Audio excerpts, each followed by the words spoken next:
여러분, 저 오늘 좀 불편할 수 있는 이야기를 드리려고 합니다. 그런데 이 불편함을 끝까지 견뎌주시면 오늘 이후로 20년 넘게 잘못 알고 계셨던 것들이 한 번에 정리됩니다. 저는 비뇨기과 전문의 배다인입니다. 진료실에서 하루에도 수십 명의 남성 환자분들을 만납니다. 50대, 60대, 70대. 어떤 분은 30년 넘게 혼자 걱정을 안고 사신 분도 있었어요. 그리고 그 걱정의 대부분이 사실이 아니었습니다. 오늘 제가 드릴 이야기는 딱 하나입니다. 자위행위가 전립선에 나쁜가? 이게 전부입니다. 근데 이 하나의 질문 안에 얼마나 많은 오해가 쌓여 있는지, 그리고 그 오해가 얼마나 많은 분들의 삶에 불필요한 죄책감과 두려움을 심어왔는지를 오늘 제대로 풀어드리겠습니다. 그리고 오늘 영상에서 특별히 더 드리고 싶은 이야기가 있습니다. 단순히 건강한 사람 기준의 이야기가 아니라 이미 전립선 질환이 있으신 분들, 수술을 받으신 분들, 오랫동안 상활동을 안 하고 계신 분들을 위한 맞춤 이야기도 따로 준비했습니다. 이 부분은 다른 어디에서도 잘 다루지 않는 내용입니다. 끝까지 보시면 분명히 오늘 뭔가 달라집니다. 시작하기 전에 잠깐 전립선이 뭔지 모르시는 분들을 위해 짧게 설명드릴게요. 전립선은 남성에게만 있는 기관입니다.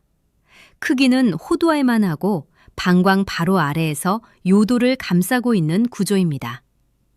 역할은 정액의 일부를 구성하는 전립선액을 분비하는 것인데 이 액체가 정자를 보호하고 운동성을 높여줍니다. 그런데 이 기관이 나이가 들면서 자연스럽게 커집니다.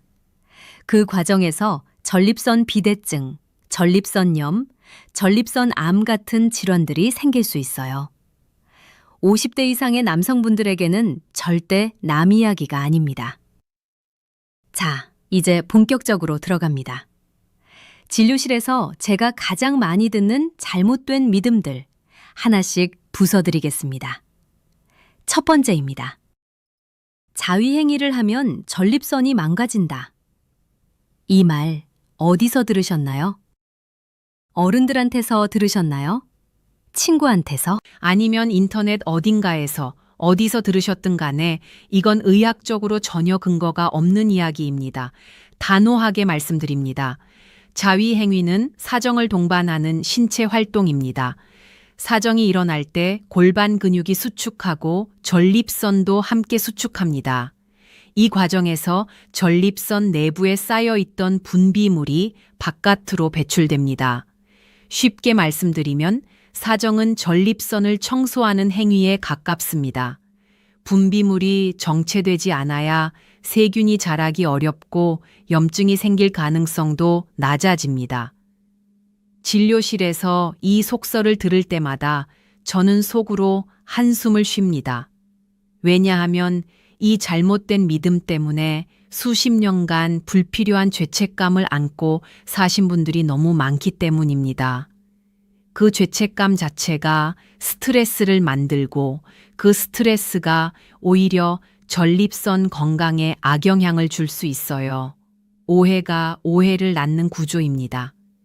과도하게 반복하면 피부 마찰로 인한 물리적 불편감이 생길 수 있습니다.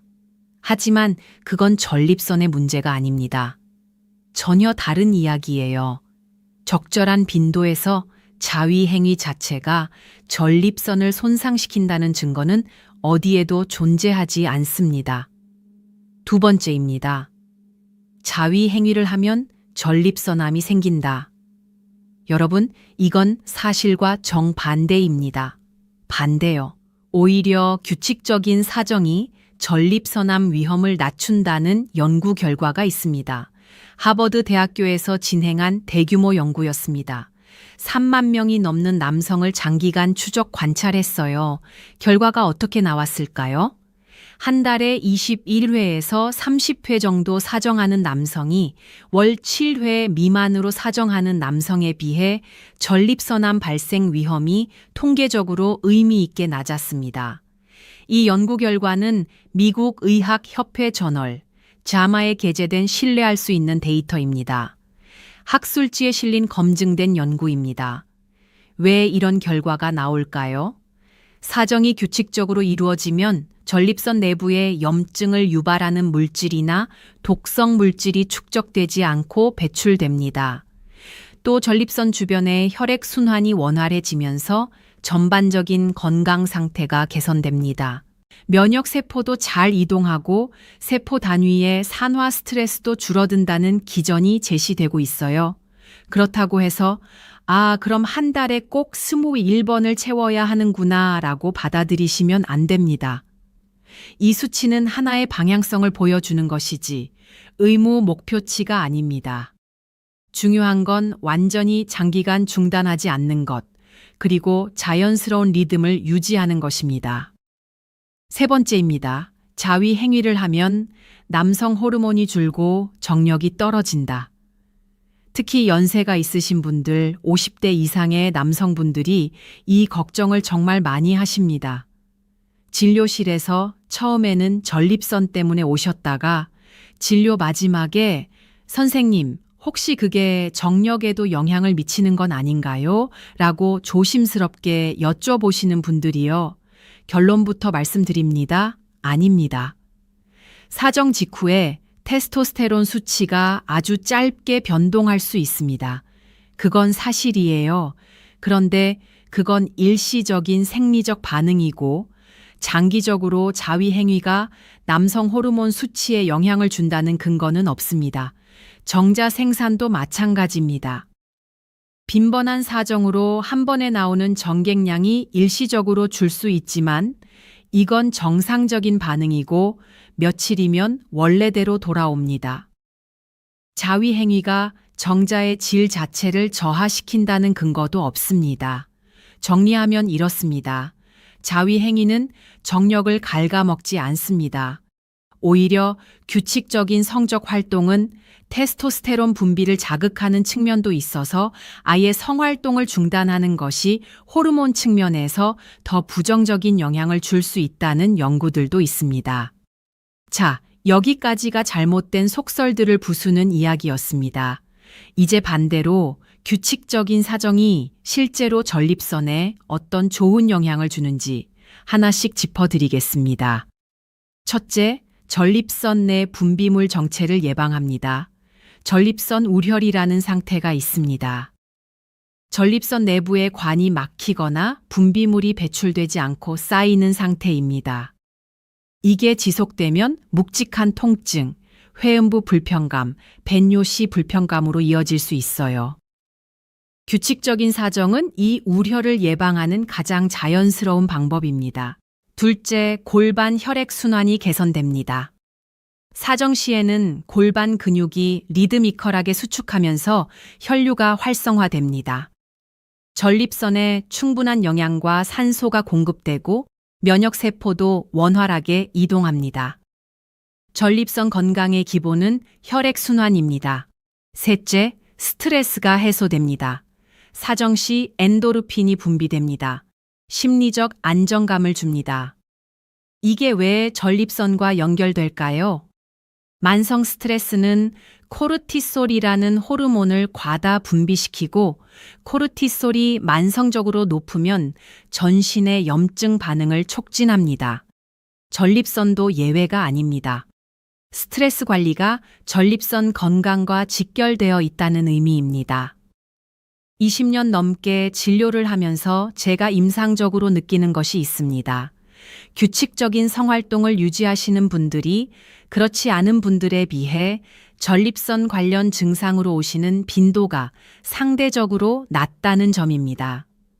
물론 이것이 직접적인 인과관계라고 단언할 수는 없습니다. 그러나 연구 결과들과 제 임상 경험은 분명히 같은 방향을 가리키고 있습니다. 이제부터가 오늘 영상의 핵심입니다. 많은 분들이 놓치고 있는 이야기, 이미 전립선 질환이 있으신 분들을 위한 내용입니다. 진료실에서 정말 자주 받는 질문들이 있습니다. 전립선염이 있는데 자위 행위를 해도 되나요? 전립선 수술을 받았는데 사정할 때 뭔가 이상합니다. 괜찮은 건가요? 오랫동안 성활동을 안 했는데 그게 전립선에 더 나쁜 건 아닌가요? 이 질문들을 하나씩 제대로 답변 드리겠습니다. 먼저 전립선염이 있는 분들입니다. 전립선염, 특히 만성 전립선염이나 만성 골반통 증후군이 있으신 분들은 사정 후 불편감이 생기는 경험을 하시는 경우가 많습니다. 사정 직후 회음부나 아랫배에 묵직한 통증이 느껴지거나 감염이 재발하는 것 같은 느낌이 들기도 합니다. 이런 경험 때문에 많은 분들이 혹시 사정이 전립선염을 악화시키는 건 아닌가라는 의심을 갖게 됩니다. 결론을 먼저 드립니다. 전립선염이 있어도 사정 자체를 피하실 필요는 없습니다. 오히려 규칙적인 사정은 전립선 내부의 염증 물질을 배출하는 데 도움이 될 수 있습니다. 단 예외가 있습니다. 급성 전립선염 시기입니다. 고열이 나고 심한 통증이 있으며 배뇨 자체가 어려운 급성기에는 성활동을 포함한 모든 신체 활동을 최대한 자제하시고 항생제 치료에 집중하셔야 합니다. 이 시기는 몸이 감염과 싸우는 시기이기 때문에 에너지를 아끼는 것이 중요합니다. 급성기가 지나고 만성적인 불편감이 남아있는 상태라면 담당 비뇨기과 전문의와 상담을 통해 활동 수준을 결정하시는 게 좋습니다. 만약 사정 후 매번 극심한 통증이 반복된다면 그건 단순한 전립선염 이상의 원인이 있을 수 있습니다. 반드시 진료를 받으세요. 다음, 전립선 비대증 수술을 받으신 분들입니다. 경요도 전립선 절제술이나 레이저 수술을 받으신 후 선생님, 사정할 때 전객이 안 나옵니다. 혹은 아주 조금밖에 안 나옵니다. 라고 말씀하시는 분들이 있습니다. 이건 역행성 사정이라는 현상입니다. 원래 사정할 때 전객은 요도를 통해 바깥으로 배출됩니다. 그런데 전립선 수술 과정에서 방광경부나 뇌괄약근에 영향이 가면서 사정 시 전객이 바깥으로 나오지 않고 방광 쪽으로 역류하는 것입니다. 소변을 볼 때 전객이 함께 배출되는 경우도 있습니다. 이걸 처음 경험하시는 분들은 굉장히 당황하십니다. 뭔가 크게 잘못된 것 같은 느낌이 드는 거죠. 그런데 이건 수술 후 꽤 흔하게 나타나는 현상이고 건강에 직접적인 위험은 없습니다. 전객이 방광으로 들어가도 소변과 함께 자연스럽게 배출됩니다.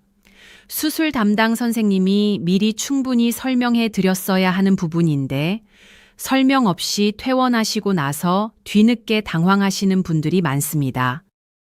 이 현상 자체는 전립선 상태의 악화와 무관합니다. 마지막으로 오랫동안 성활동을 전혀 안 하시는 분들입니다. 종교적인 이유, 배우자를 잃으신 후 또는 개인적인 선택으로 수년 이상, 때로는 수십 년간 성활동을 하지 않으시는 분들이 계십니다. 그럼 저는 전립선암 위험이 높은 건가요? 라고 걱정하시는 분들이 있어요. 솔직하게 말씀드리겠습니다. 장기간의 사정 부재가 전립선 건강에 어떤 영향을 미치는지에 대한 충분한 장기 연구는 아직 없습니다. 다만 전립선 내부의 분비물이 장기간 배출되지 않으면 전립선 우혈이나 만성적인 불편감으로 이어질 수 있다는 임상적 관찰은 있습니다. 이 점에서 완전한 성활동 중단이 장기적으로 긍정적이지 않을 수 있다는 추론은 가능합니다. 그러나 더 중요한 것이 있습니다. 성활동 여부와 무관하게 50세 이상이시라면 정기적인 전립선 검사는 반드시 받으셔야 합니다. PSA 혈액 검사와 직장 수지 검사를 1년에 한 번씩 받으세요. 이게 전립선 건강을 지키는 가장 실질적인 방법입니다. 이제 진짜 전립선 건강을 위협하는 요인들을 이야기할 시간입니다. 자위 행위와는 전혀 무관한 진짜 적들입니다. 첫 번째는 나이입니다. 이건 어쩔 수 없습니다. 50세가 넘으면서 전립선 비대증의 위험이 급격히 높아집니다. 60대에는 과반수 이상의 남성이 어느 정도의 전립선비대증을 갖고 계신다고 보시면 됩니다.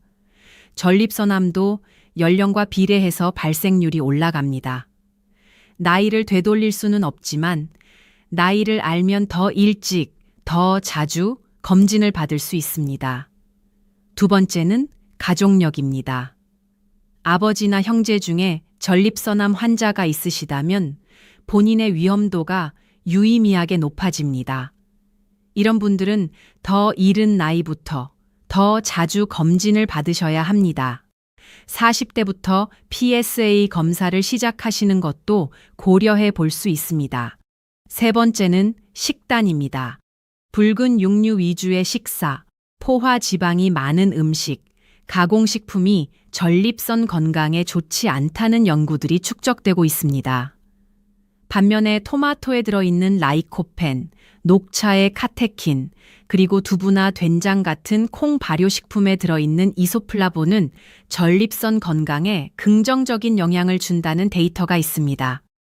이 이야기를 드리면 환자분들이 종종 웃으십니다. 한국 남성분들이 된장찌개에 두부 요리를 즐겨 드시는 식문화가 사실 전립선 건강 측면에서도 나쁘지 않은 선택이라는 이야기이니까요.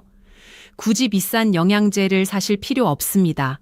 한국의 전통 식단이 이미 꽤 좋은 선택을 하고 있는 경우가 많습니다. 네 번째는 운동 부족입니다. 앉아 있는 시간이 길수록 골반 부위의 혈액순환이 나빠집니다. 이게 전립선 우려로 이어질 수 있어요. 하루 30분 이상의 걷기 운동만으로도 유의미한 차이가 납니다. 수영이나 자전거도 좋습니다. 단, 자전거는 안장 선택에 주의가 필요합니다. 이건 잠시 후에 다시 말씀드릴게요. 다섯 번째는 반복적인 요로 감염입니다. 요로 감염이 반복되면 세균이 전립선까지 침투해서 전립선염으로 발전할 수 있습니다. 소변을 볼 때 따가운 느낌, 잔뇨감, 소변색의 변화 같은 증상이 있다면 절대 참지 마시고 바로 병원에 오세요. 좀 있으면 낫겠지 라고 참으시다가 전립선염으로 발전하는 경우를 진료실에서 정말 많이 봤습니다. 자주 받으시는 질문들에도 답변 드릴게요. 그럼 정확히 한 달에 몇 번이 적당한가요? 이 질문 정말 많이 받습니다. 앞서 말씀드린 하버드 연구에서 월 21회에서 30회가 전립선암 예방에 효과적이라는 결과가 있었습니다. 그런데 이걸 목표 수치로 삼으실 필요는 없습니다. 신체적 욕구에 따라 자연스럽게 유지하시는 것이 가장 좋습니다. 인위적으로 횟수를 늘리려고 하실 필요도 없고요. 중요한 건 완전히 장기간 중단하지 않는 것, 그리고 통증이나 이상 증상 없이 자연스럽게 유지하는 것입니다. 스트레스 없이 자연스럽게, 이게 핵심입니다. 너무 자주 하면 몸에 나쁘지 않나요? 전립선에 직접적인 악영향은 없습니다. 그러나 일상생활에 지장을 줄 정도로 강박적으로 반복되는 경우라면 그건 전립선의 문제가 아니라 심리적인 부분을 점검해 봐야 합니다. 성 관련 강박 행동은 비뇨기과의 영역이 아니라 정신건강 전문가의 도움이 필요한 영역입니다. 골반 근육 운동이 전립선에도 도움이 되나요? 네, 도움이 됩니다. 케겔 운동으로 알려진 골반 접은 운동은 전립선 주변 근육을 강화하고 요실금 예방에도 효과적입니다. 전립선 수술 후 일시적으로 요실금이 생기신 분들께는 특히 강력히 권장합니다. 방법은 간단합니다. 소변을 참는 것처럼 항문과 요도 주변 근육을 5초에서 10초간 수축했다가 이완하는 동작을 하루 10회에서 15회 3세트 반복하시면 됩니다. 누워서도 앉아서도 서서도 할 수 있습니다. 지하철 안에서 아무도 모르게 하실 수 있어요. 자전거를 자주 타는데 전립선에 안 좋다고 하던데요. 이 질문도 정말 자주 받습니다. 자전거, 특히 안장이 좁고 딱딱한 로드바이크나 산악 자전거를 장시간 타면 회음부 압박이 지속되어 전립선과 주변 혈관에 부담이 생길 수 있습니다. 하루 1시간 이상 장거리 라이딩을 즐기시는 분들은 회음부 압박을 줄여주는 안장 형태를 선택하시고 중간중간 내려서 스트레칭을 해주시는 게 좋습니다. 그런데 주 2회에서 3회 정도의 가벼운 자전거 타기는 오히려 골반 혈액순환에 도움이 됩니다. 무조건 나쁜 게 아니라 방법의 문제입니다. 이제 마지막 이야기를 드리겠습니다. 제가 진료실에서 가장 안타까웠던 순간들에 대해서요. 김동현 씨라는 환자분이 계셨습니다. 68세 남성이셨는데 소변 줄기가 가늘어진 게 3년 전부터였다고 하셨어요. 근데 설마 뭔가 크게 잘못된 건 아니겠지라고 생각하셨고 또 비뇨기과에 가는 게 좀 부끄럽다고 하셔서 계속 미루셨습니다. 오셨을 때는 이미 전립선이 상당히 커져 있었고 추가 검사를 진행했습니다. 또 박정수 씨라는 환자분도 계셨어요. 72세이셨는데 밤에 3번씩 화장실을 가는 게 10년째 계속됐다고 하셨습니다. 나이가 드니까 그런 거겠지라고만 생각하셨대요. 검진 결과 전립선 비대증과 함께 PSA 수치가 유의미하게 올라가 있었습니다. 이분들이 1년 전, 2년 전에만 오셨어도 치료 선택지가 더 많았을 겁니다. 이게 제가 가장 안타까운 순간입니다. 비뇨기과는 부끄러운 곳이 아닙니다. 저 같은 비뇨기과 선생님들은 매일 이런 이야기를 하는 사람들입니다. 여러분이 조심스럽게 꺼내는 그 이야기, 저희한테는 일상입니다. 전혀 이상하지 않습니다. 아무렇지 않게 편하게 오세요. 50세 이상이시라면 증상이 없더라도 1년에 한 번은 PSA 혈액 검사를 받으세요. 전립선 특이 한 건이라고 하는 이 수치가 올라가 있으면 전립선 비대증, 전립선염, 전립선암을 조기에 발견할 수 있습니다.